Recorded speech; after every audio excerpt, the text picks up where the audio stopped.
Elhamdülillahi Rabbil alemin. Ve salatu ve selamu ala seyyidina seyyidil enbiya vel mursalin ve ala alihi ve sahbihi ecma'in. Muhterem Müslüman oğlum, yankı baştaki avval kıtırakın gurruni tı ulaq atsanız ve şi bir gurruni ki bir nesay min avval bidin elimize gelip yetirli ve şi bidi qatı bir narhat etti. O tabi şuna qınna bizden baştaki Müslüman doğullarımızda taqaza ettiler. Keten şu Müslüman doğuna birdat deyten.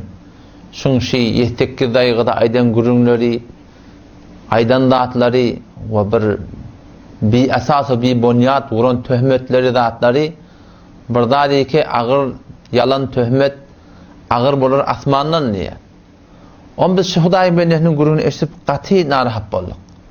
O şu Cebbe Türkmen Sahrada, Muğyeti Türkmen Sahrada şu konuşu da atlan hakkında gurrun vermeklik şu cire birbirine dokuşup da var akıyım CD vurmaklık, bırdar etmeklik hakikatinde Müslümanlığa menin bizim daştöründe doğat olalım hiç vatta bir söyleyen adımda de ve bir hevas olup da ettiğin işlemi de değişirler. Ama hakikatinde Müslümanlığın tenşini kabul etsen biz öyle yürek duyguyu da ihtiyat. Şu da forum CD vurmaklığa şu forum bir takdirin getirip de var akıyım bölük gurunu koyup ya adın tutmanı ya bazen narahat bulup adın tutup şolun aleyhine şolun mukabilına şolun cevabına CD vurmaklık Müslümanlığın yani biz vağın hesabet Müslümanlığın mecbur bulup var akıyım biz şirişir ihtiyat Müslümanlığın.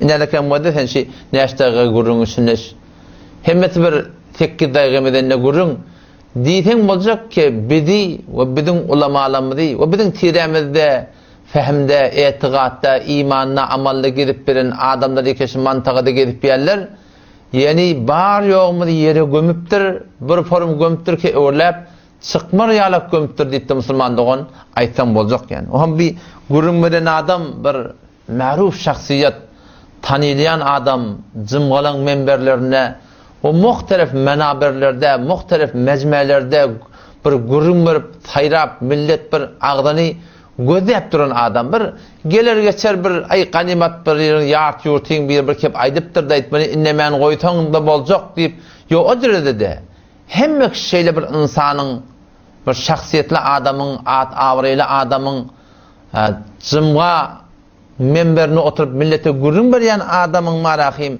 şu forum gelip bir de camada gurun vermekteki o kıyınantak da aytyan kefi var akıyım yani %100 töhmetten başka hiçbir zaten Müslümanlığın o tam ştada var akıyım bir ödümüz biz oda gal yaştadı şu adamlar iki gelip önce şeyli bir zatlar başlayanlar şeyli bir töhmetleri vuruyorlar o tam biz de ştada oda gal yatıyorlar şu adamlara ne mi diyemedi eğer cevap vermesen ona ne mi diye falani şeyle bir kepler aytti.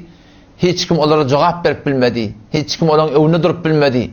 Nihayeten tebep bolye merdimin şolan aydan kepine ananmaklığa.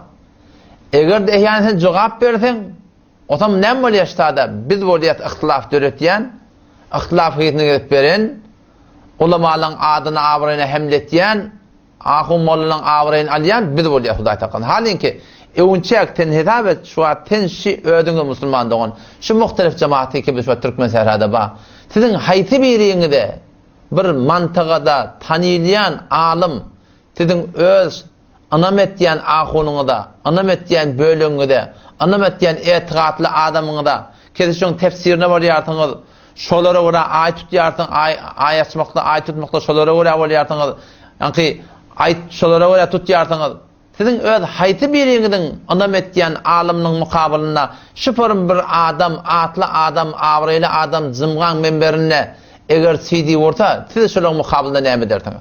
Siz yani isteyene uçe ödünü bas ötmete keteke bas deyiptir da. Yani siz Müslümanlığın şimdi ödün var derine de var siz ödünü şuna hakkında ne edersiniz? Ayası keplemeyen durursanız mı? Aya keplemeyen oturursanız mı? Sizin hayti birinin hakkında şu forum CD vurup da var akıyım siz şu hakkında keplemeyen oturup durunuz şu açı Müslümanlığın. O zaman şuna var bir nesemin evvel mantıqada paylanılı. Ve benim şunu eşitip var akıyım katı narahat bolduk. O da kalık ya Allah şuna cevap verildi kan verilmedi mi? Eğer cevap verilmese, cevap verilse yan kaydan kurum, qovga atan mantıqada. Falan ahun, falan ulukon taqdirin hakkında CD vuruptur. Onun aleyhine kepleptir. Şon avrayını alıptır. Şon falan ediptir. Eğer yok cevap verilmese de, cevap vermese de mi? Ama ahırda daşçı orandaki öz gelip namlı adamlanma, hatta öz hanavadağından da şu aydilen kep çın mı kadip barahim şonu gümen edip ten kodu şahsı ödüne nemet ya Müslüman doğun şek etmeyene duruluyor. Hem çınaniki o da ben bir misal vereyim. Hazreti Ayşe radıyallahu anh'a Peygamber Huda aleyhisselamın mübarek bir denanatı süper mırsiligli atlı avraylı ummatta şu Hudayın beninin hakkında töhmet vurdular. Kimler vurdular? Münafıklar vurdular. Ve şu töhmetin cevabı ki na'ud billah şeyle bir iştireti bir Ayşe radıyallahu anh'a bizim elimiz ediptir mi etmeyiptir mi? Şu Allah tebarek ve teala bendelerini imtihan etmesi için başka bir hayta bir hikmeti ki Allah tebarek ve teala'nın öğretişin gözünün altına alıptır. Şular Allah tebarek cevabını bir ay gece koyuyor. Şu bir ayın içinde Medine kırdım kep gurrun bir aydan sonra yani şu yani töhmetin cevabı gelmeden ev yanına şu kadar şüpheler köpeliptir, töhmetleri köpeliptir, kepleri köpeliptir, tevilatları köpeliptir, aytma diyemeleri köpeliptir ki nihayetten sonra Peygamber sana şeker aldı. Ahir ne emetti o Peygamber? Aleyhisselatü Vesselam bir Ayşe radıyallahu anh öyle var ya o şotadan baktı bir Ayşe radıyallahu anh ayette diye ki ya Ayşe eğer edin mutan tövbe etti. Eğer etmedik de vatan Allah'ın pakin dedi, öyle beyan eder dedi. Ta nihayetten şotada Allah tebarek ve teala 10 ayet indirip Hazreti Bibi Ayşe radıyallahu anh pakiyetini beyan etti. Ve de hedabet şuna edecek koyan. Vakti ki töhmet duruluyor.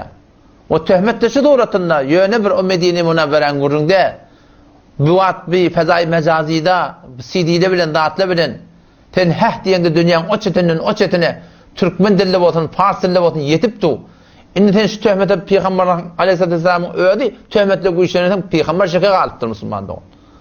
Ve Bibi Ayşe radıyallahu anh hakkında 10 ayeti Kur'an iniye innellezine câ'u bil ifki usbetun minkum ayeti Kur'an iniye Allah tebarek ve teala Hazreti Bibi Ayşe radıyallahu anh pakiyetini beyan etiye ve nihayeten hadir ona çellim Bibi Ayşe töhmet vurup verirle var ve Peygamber aleyhisselatü vesselam'da ştadine şeker alıptır etti mi ka etmedi mi ka o Müslüman doğan vakti töhmetlere cevap verilmese şüphelere cevap verilmese şüpher marahim bir bolar olmaz aydılan gurunlara cevap verilmese ne emet diye ten şu daş devrendeki Müslüman doğallığında şeket diye hem sonra ki Peygamber bir başa şekettir Müslüman doğal o zaman aydan ma içe koyanım ştada biz yani Müslüman doğal mecbur olup kepliyat mecbur olup aytiyat mecbur olup cevap verir şun Peygamber hadisine geliptir es-sakitu anil hak şeytanun akhras hakkı bilip durup keplemeyen adam lal şeytaniptir. Bizini biliyat da şu Hudayın beninin aydanın kefinin haklılığını, nahaklılığını biz Zahidan'da okuyan, biz Beluchistan'da okuyan, biz Pakistan'ı gören, biz Hindistan'ı gören, biz şun anırtına barık gelen, şun anırtına kelle gündeceklerin göründe, şu kelle avuncaklı kelle gündeceklerinin mi haber var diye de. Berdekinden haber yok. Ya Müslüman doğum biz ahum olup, molla olup, hafızı Kur'an olup, bizden köp alimler tekassus okuyup ne kadar ulemalar şun anırtına barık kayıttılar, görük kayıttılar, bilip durlar şun haklığın, nahaklığın şun aydiyen keplen. Şimdi biz tada keplemeyen dursak Peygamberimiz ne diyor? Lal şeytan deyip. Ama tada biz ne etmeli? Aya göddep durmaklık bir de icada olur mu? Arada bir yerik baramında birini çağırdılar. Ama şunla tehdit et yerler teni. Geten falan böyle şeyle öldürülsen de öldürülmeli, vurulsan da vurulmeli. Ben dedim ben iktidarın arasında kalıgılıydım. Ayet 750 Sure-i Bakara'da Allah Teala şey diyor ya.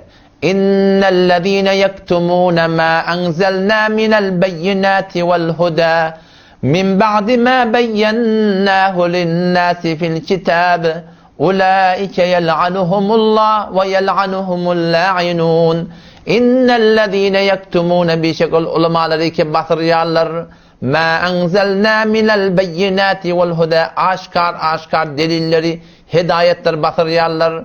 Min ba'di ma beyyennahu linnâsi fil kitab Kur'an'la sünnette aşkar aydınlanan sonra açıklanan sonra batırıyorlar. Ulaike yel'anuhumullah, şol ulamalar, şol teyf ulamalar, şol guruh ulamaları ki hakikat bilip batırýarlar. Yel'anuhumullah, Allah'ın lanet eden ulamaları. Ve yel'anuhumul la'inun, lanet etýärlerin lanety da şoňa bolsun. İllellezine tabu ve aslahu ve beyyanu, meger ulamaları ki açıklapdyr, islah edipdir awaldan fasatlarını açıklapdylar. Qavaşkar Allah tebaraka ve taala aydan aydypdyr. Allah taala men şolara rahmatym bilen dolanjak diye. Men dedim sen men ölümden gorkanma dedim. Ölmeklikten gorkanma, men ikilaryň arasyna galygy dedim. Bir hakykata batyrıp men Allah'ın lanatyna, ansasynyň lanatyna, ferişteň lanatyna men gireftar bolaýyn ki men bir iman etdigimmi dedim. Ya men senin ölümden gorkylmaklygynda men ölümden gorkaýyn. Öldürteňiz öldüräň. Eger bagan siz barahim hälisinde diýen urýartyňyz, sana diýsem barahim Telegram'ın üstünden yeni bir tane tehdit etýärsiňiz. Sen bu bolup berýärsiň, edafa göwermersiz seni, falan ederseni. O musulmandygyň bir näme iştadi? Bir iklaryň arasyna galyk. Ya Allah'ın radylygyny ödemeli, ya Allah'ın radylygyny ödemeli, ya mahlugyň radylygyny ödemeli. Ya halkyň gewünü görjek bolup halkyň gewüne degmeli. Ya halkyň gewünü görjek bolup halkyň gewüne degmeli. Ya ýyle wara görjek bolup bir din defelemer bolupdys. Ya dine wara boljak bolup il her näme diýse şonu aýtsyn diýmer bolup dost musulman dogan. Otam ştada aýtjak bolýanym, biz ýani ştada mejbur bolup şu zatlar aýtma bolýar musulman dogan.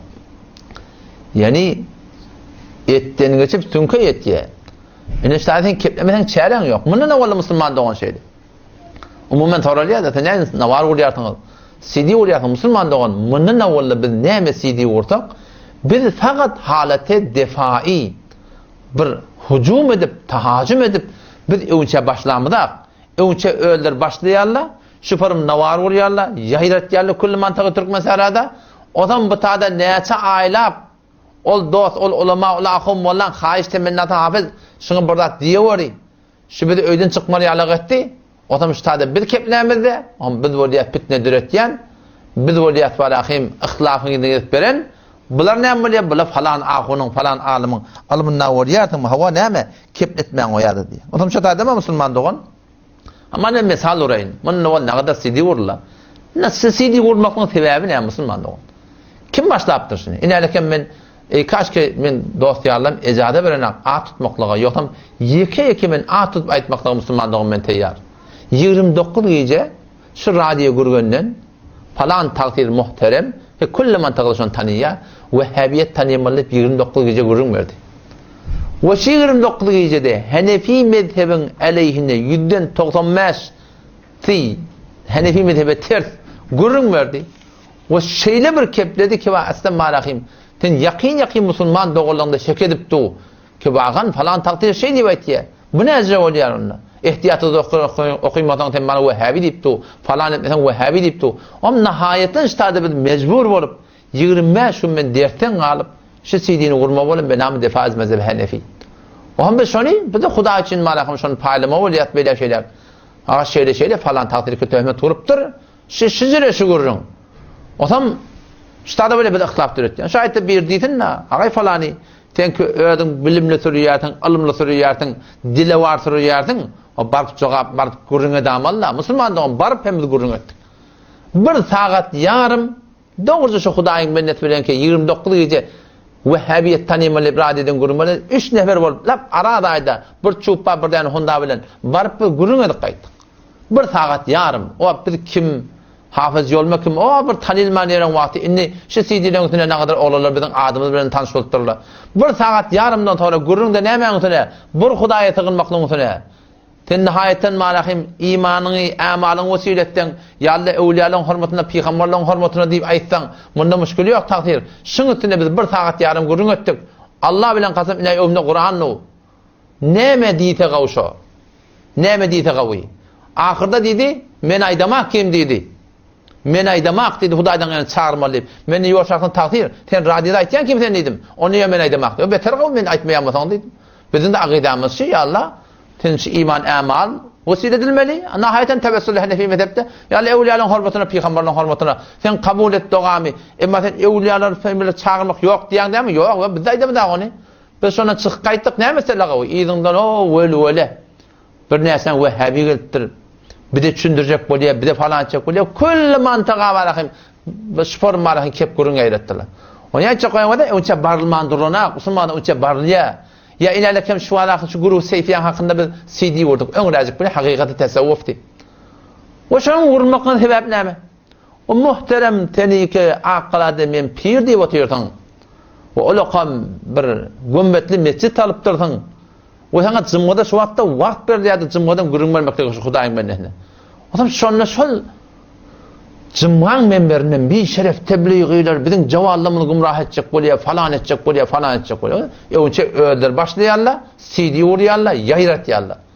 Oham ptada gelipdi. Biz de bir CD uramyda baba biz sowapçylyk kabul etýäs, tasawwuf biz de kabul etýäs.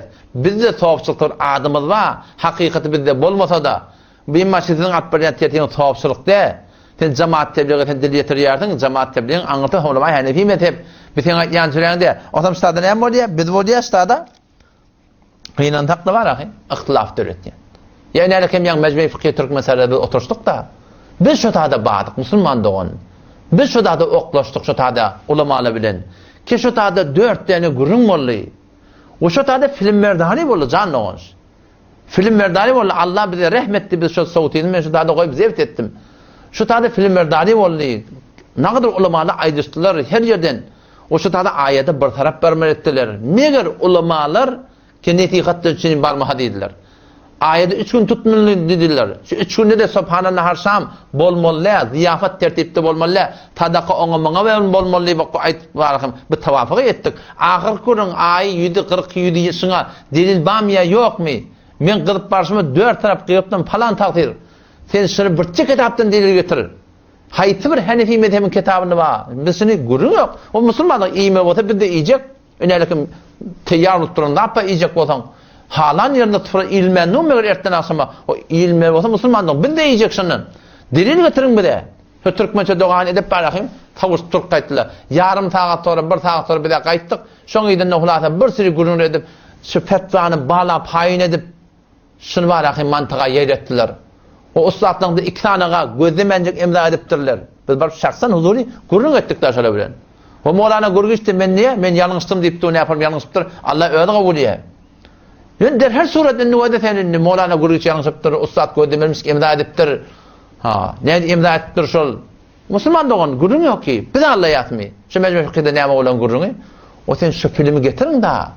Şu filmi köşede dagaýyk evvelden ta ahiryn dagygalar şu tada şol film merdani boldy. Wagam biz ağlayan bolsak, biz şoň hakyny ýalňyşýan bolsak, biz alyp barýan tertibimiz şoň hakyny ýalňyş bolsa keter, millete düşündirjek bolýarsyňyz biziň alyp barýan ýolumyz tertip, şu filmi getirin orta musulman dogan, musulman görtürle da. Şoň hiç bir gurun ýok kimşiň bul. Hemedan daşda ota kädimädik musulman dogan. Dawalaşyp bermeler. Dan hasanat ýanka, dan hasanat ýanyna dawa gerekmiger. Ola garak bir menaraňyna çykmaly. Gözlemel dan hasanat ýataş beldemiş. Keramat ihtiyari mi, ihtiyari dämi? Dawaňyz barmy? Gurun ýok ki. Musulman dogan. Gel çağırın. Tamam şey mantıqada ewliya diýerlerdi. Dünýäň her bir çetinden ewliya diýerlerdi getirin. Biz de baraya şeyler filmlerde etjek. İhtiyari keramatlaryny kökötildi. Hemme adamlar anantyryp gitsin. Kimin şuna müşkil wahy? Hemedan daşda bolsa kädimädik. Tediki aýtýarsyňyz Hudaýdan gaýry dada ýetişýär diýerdiňiz. Ewliyalar, peýgamberler çağıranda dada ýetişýär diýeňiz. O da dada ýetişýärmidi şi hemedan daşda bolsa kädimädik gurun ýok ki. Siz gelin inelekem bir däne medada oklaýly, bir däne hutýar oklaýly. Haýdy bir dada oklaýanmasaň okla. Siz de çağırýarlaryň çağırın.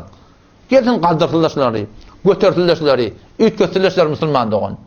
Senin ki ewliya diýip duran ki utjan saklayan bolsa, maşyny saklayan bolsa, motor saklayan bolsa musulman dogan men ýamanlygym ýok. Men bir telekeniyetli adam. Ne elhamdülillah. Men sizden haýjym şi. Bir de hakykaty kökedin. Wagyn ýetişýärlik üçin bolsa, he? Wagyn keramatyň ihtiýaryňyzda bolsa, wagyn şu mecburi fiqh Türkmen sarada biziň devteden sesimiz kategorik bolan bolsa, git şu asli musulman dogan. Koyun görsin millet ki biziň Allah beremiz bar, lakin millete belli bolsa ki eger wagyn biz Allah'yamyz Hudaý hakykatan. Olam şu taýdan wada, ýani şi CD urmaklyga biz sebäpde öňçe şunu öýler başlaýarlar musulman dogan. Mantygy kelalada ýa näçin min nawal kullun Hanefi mezhep zir sualat haldy. Tarwan tekki rekat okuymalı, talaqı salasan tunu gurun edip, maturidiler kafir, eş'eriler kafir, cemaat tebliğler kafir, ulema-i zahidan kafir, ulema-i diyubend kafir, hemme fetvayı kufr vermeyen durdu. Hatta şahsım ben öz hakkımda, kitabım hakkında, ki son kitabım hakkında eline kitap yaptı, çok şu, ama Allah'ın yadan kitabda, Allah'ın kitabı da şunda yanlışlık olmasa olacak mı neyme? Eğer bir kitap tapılsa ki şunda yanlış olmasın, onu Allah Tebarek ve Teala'nın Kur'an'ına ait yani ki وَلَوْ كَانَ مِنْ عِنْدِ غَيْرِ اللّٰهِ eğer şu Kur'an Allah'ın tarafından olmasa, Allah'ın tarafından, gayrinin tarafından olsa, şunda siz ihtilaf tapardınız diye. Tenha kitabı ki, şunda gurun yok Kur'an. Ama Allah'ın yanın kitabı, onda hetmin yanlış yok derdir. Bağdır Müslüman doğun. Ama şu Kudayın milleti gelip şunu cozvu yadıp, vaat edip, doful ha doful, her yerik cozvu yayredip, otam sonramda vakti ki bir geliyatsa da mecbur olayan CD vuruyordun. Ama ne oluyor? Ama Allah'ın ihtilaftır ettiği mantıqda. İhtilafın edinde. Şu cozvu'nun giyirin vakti ki mena kitabım hakkını yerlen cozvu'nu getirip ben öyde koyayım da öydeki eğirtünkten bolan şunu okuyup dur da şunu tavadı var. Şunu okuyup dur okuyandan sonra bana ne diye qari diye şunda aytgan bir ornanma ha diye. Okuyup dur şöpet jipti kimin oyatxanı badağına. Ben hobon belli bolar soram haqiqati balığı ya yo'qdir dedim. Soram cevabım verdim soram gane bolurken şolan aytgan keplersin hakkını Müslüman doğum yanlışmıştı. Otam şu taydama Müslüman doğan şunu ben yani aytsak koyayım. Biz nihayeten yani hiçbir ihtilaf döredip beraxunun elini CD vurup bardad edip bicre tertip bizim tertibimizde yok. Ama biz neyme değilim. Sen ödünüz bizim yerimize koyun. Member ketingenizde, radyoda ketingenizde, televizyonda ketingenizde, cumgalarda atlara ketingenizde. Tamamen men haberletingenizde. Bir de arada gelip veren adam. Bizim elimizde bizde zatlar yok. Bolası CD var. Bu da işte Müslüman doğullar var. Toriyarlar da ayetler. O şöpe icat buldu. Şimdi nerede açıklamalı? Şundan başka Müslüman doğum bir de yani yol yok yani. Hem şu ayçak kolyanım var şu gurun öyle. Eğer cevap verilse ne mi oluyor? Biz böyle ihtilaf türetken acaba bir gurun. Eğer cevap verilmese de Müslüman falan alimin ilmini gördün mü? Mufti Azami Türkmen Sahra oluyor.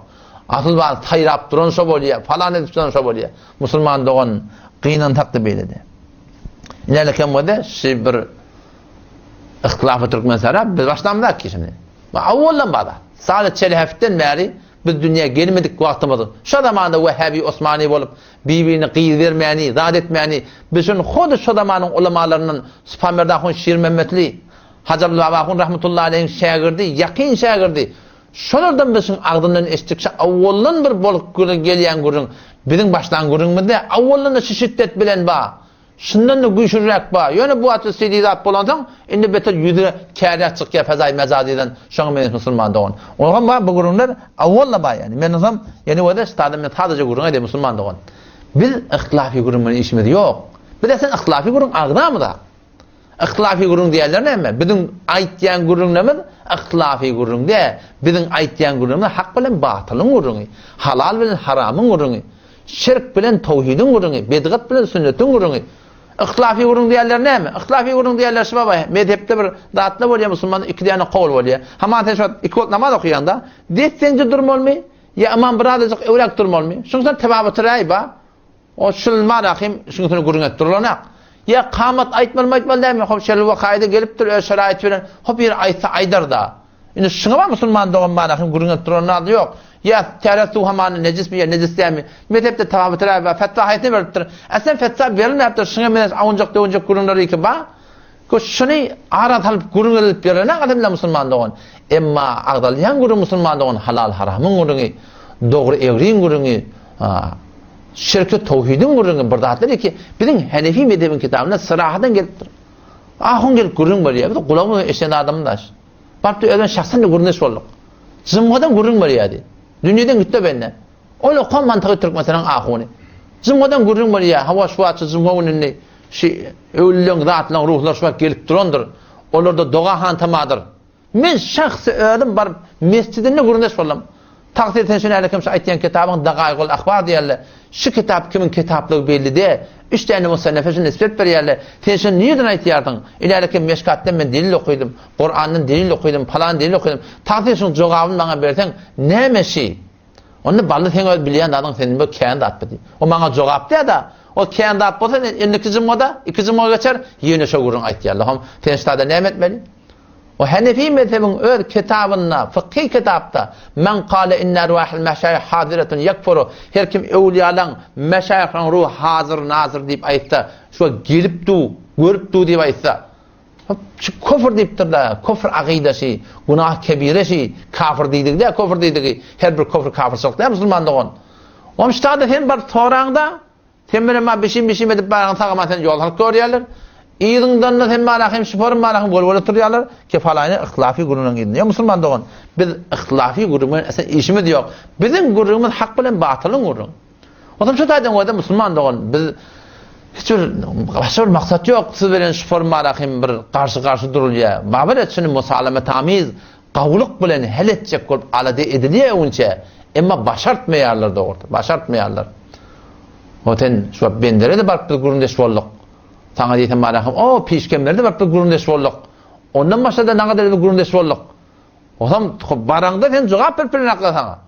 O siz de ihtiyarsınız, size ne mi diyor? Ama Allah'ın elçek babacan, kep çündürüp bana ahim o. Kabul ettirip olmayak ima. Kabul eden ağasın. O gödü o da öyleyim. Kabul etmeyekten biz, işi varmışsın. Biz bir neyse nefer. Eğer sana gerek kağıda, mescidi gerek kağıda, mektebi gerek kağıda, hücreye gerek kağıda, elhamdülillah bizim tanımızı eden kim değil. Sizi köştada mantıqda Hudaydan gene çağırmanı ketdi ama. Xudi şu kümüşte ben ödün ne? 4 hücre olsa şu 3 hücretin aqidati bir Huday tığılmaqlıqda bir tafavut rayları karda ba ucuda gene gurun. O şu işi var mı? Şu näsi nefer bir 3 nefer bir. Şu dile varrak bolup zadrak bolup kulata biz ara girip dur Huday deyip bizim alp baryanı yalnız mı?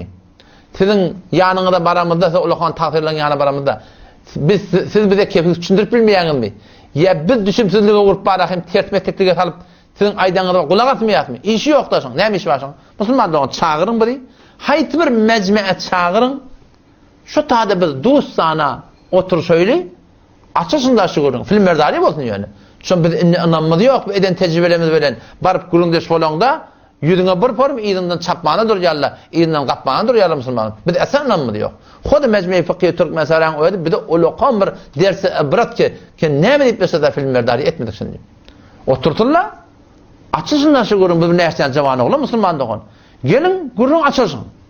Şunda var hey bir kıyınçılık var musulman dogan.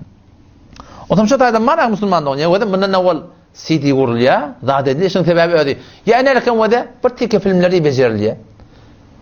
Bilmeýän ol olakon taqdirlan hakkında var film bejerilýär. Şoň gapdalyna ýermede hon taqdirin var filmin gapdalyna men film goýýarlar. Bilmeyen Celal Karim filmin kaptanına men film koyuyorlar. Ya olan gurunun kaptanına men film koyup var, meni yamallayarlar. Meni işimde. Şimdi her kim etkiye öyle etkiye.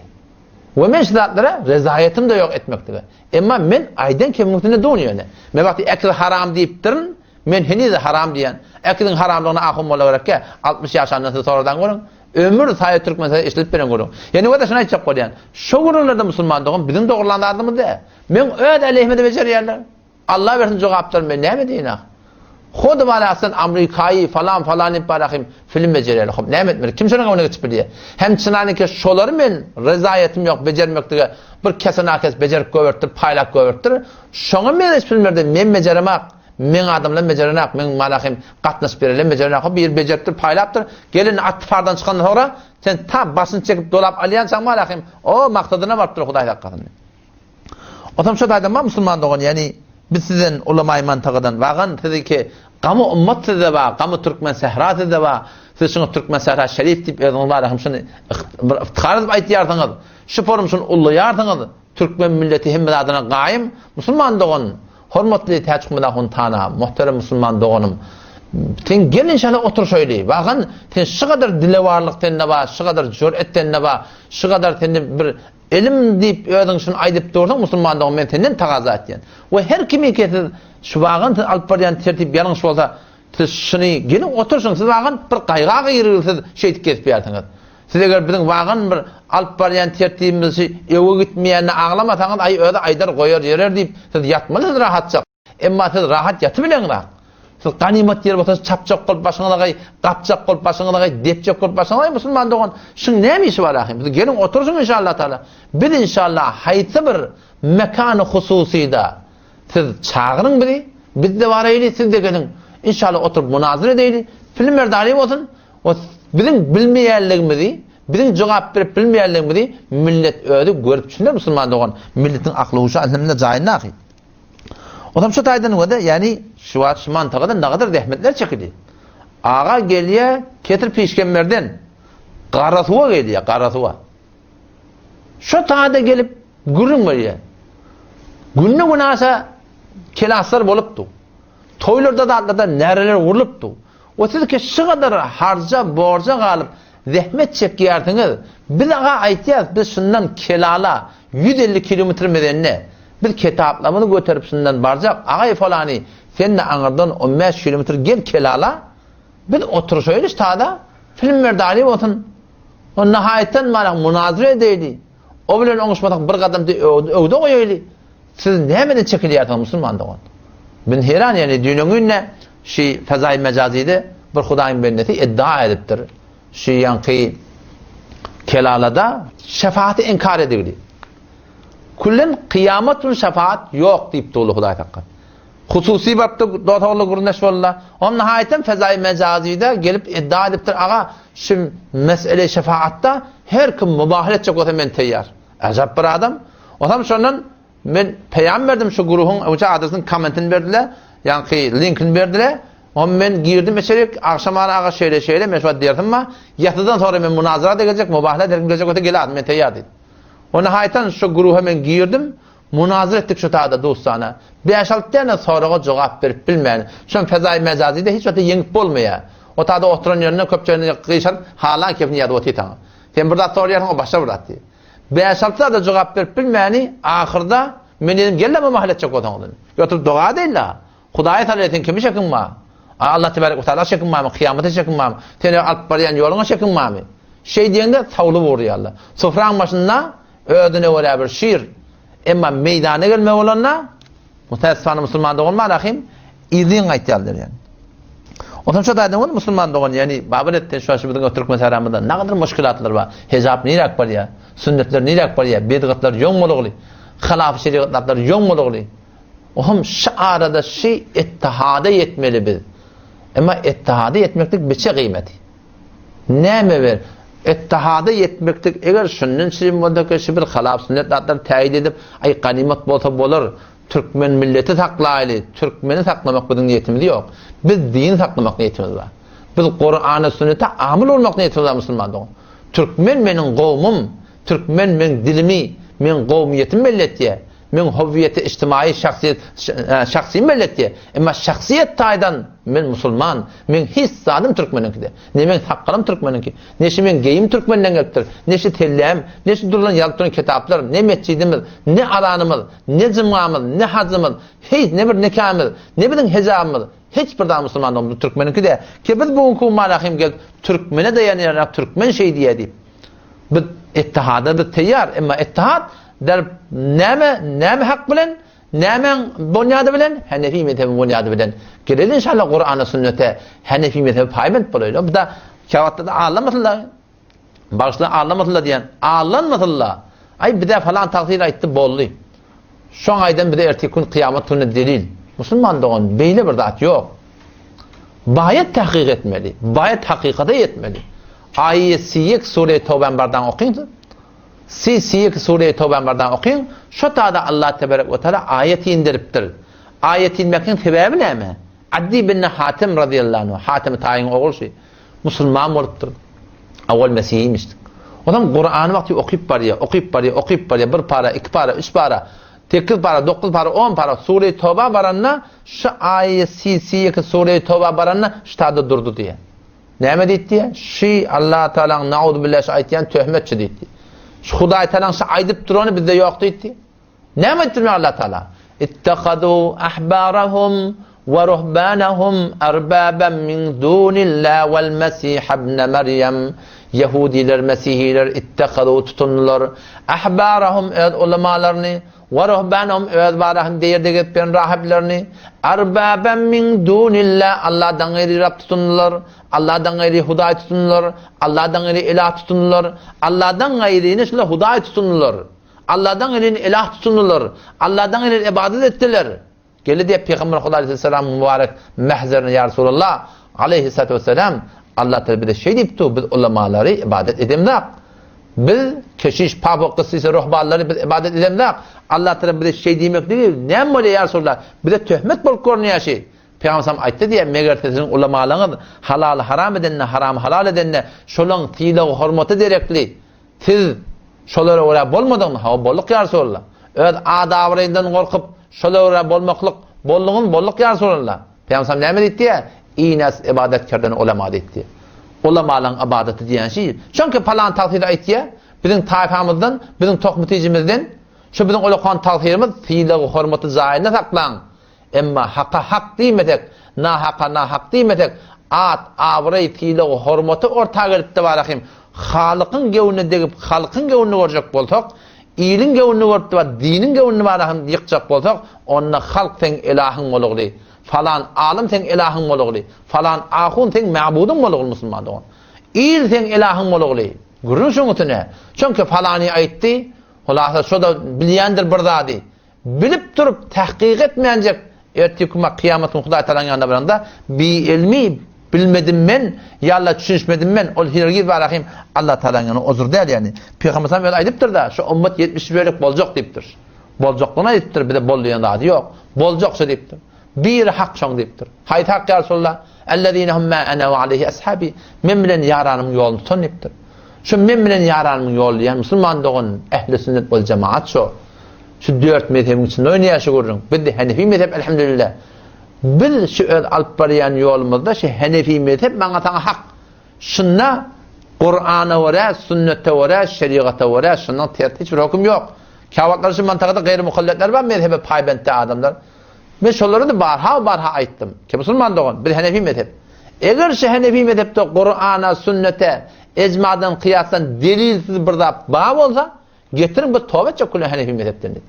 Ve siz Müslüman doğularım ki mantıkada siz Hanefi deyip dursanız, Müslüman doğun. Geç şu aydılyan dağıtlar var, aratalım. Hanefi mezhepte ne mi olsa var akıyım. Şunu evet öyle inşallah Teala hakikat bile beter belli olur. Hazreti Bilal radıyallahu anh diye leyse beynel hakkı vel batil il batil. Hak bilen batılın arasında ne mi? Batıl var. Yani hak bir dat, batıl bir dat. Şu arada bir oňuşup boljak zat yok Müslüman doğun. Yani vakti ki bir dat halal boldu, bu dat haram boldu. Şu ortada ne yapar oňuşmaklyk bolar? Megerin ki batyl oňuşmak bolar. Vakti ki bir dat jaiz boldu, najaiz boldu. Ştada şuna ne yapar oňuşup bolar? Vakti ki bir dat sünnet boldu, bir dat bedgat boldu. Şu arada musulman doğan ne yapar oňuşup bolar musulman doğan. Otam şu taýdan inşallah var ahim şey Allah da tawfik bersin. Indi şey musulman doğanlygyň malahym şey yeten malahym şey aýdan gurunlarına biz bar eýlendi. Şu uğran töhmetleri iki var ahim. Töhmetli bir yetek gıdağın içinde hormatlı təşkimada hun tana şey vekilliğinde kepleptir Hudaýyň benneti. Bu gurun bertir bir mescidin zahiren iftitahiyeti. O şu tada şu gurunlu şu aydıptır. Yani şu bir yetek gıdağı gurun bilen tendi bizi gömüptür. Öwrlet çıkmar ýalagyp gömüptür. Bizini näme ýüzümizde ýydyň arasynda gurun bireydi. Eger şulara jogap berilmese Peygamber inkar etken biz bolup dursun nauzu billah. Peygambere barahim bot diyen biz bolup dursun. Seneme ekber diyen biz bolup dursun. Ya Resulullah diýende bir müşrik diyen biz bolup dursun. Bilmeyen şoňa menes barahim sadaka ölüňini pişirilene itini eti ýalak diyen biz bolup dursun. Osam o gidip teorekde okuyup o taada sana diýsem cemaat tebliğin bonyady bilen gidip de barahim o taada barahim adamlaryň sanyny eltip beripdir dolar eldiýen biz bolup dursun. Hormatly taqdir tembiragıl ayda da kafir edip oturun diýip aýda. Şularda bir adam şularda etse bize şoňa kafir diýip aýtdy. Bir adam wagty Peýgamber sallallahu ekber diýse wallahi ona şo kafir şo. Şoňa hiç bir şek ýok musulmanda.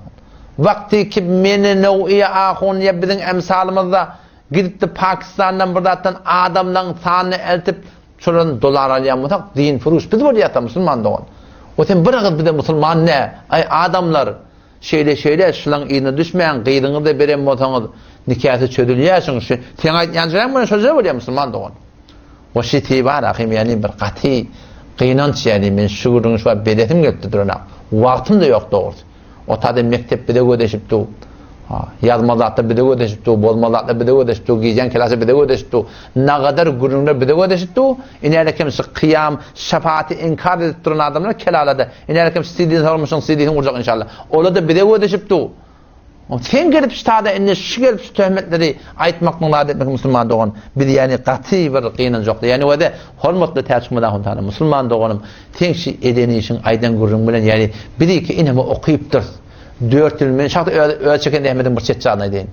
Näçe biz okuyupdyr. Dünýäň üçin kenara goýup okuyupdyr. Qaraşy, Qarabağdyň yetteradi aylam turtaradi. Şuňy bir ýürekdi okuyupdyr. Onun denar olan şekilde giripdir barakim o Beluçistana. Şu taada barakim 4 yıl okuyupdur.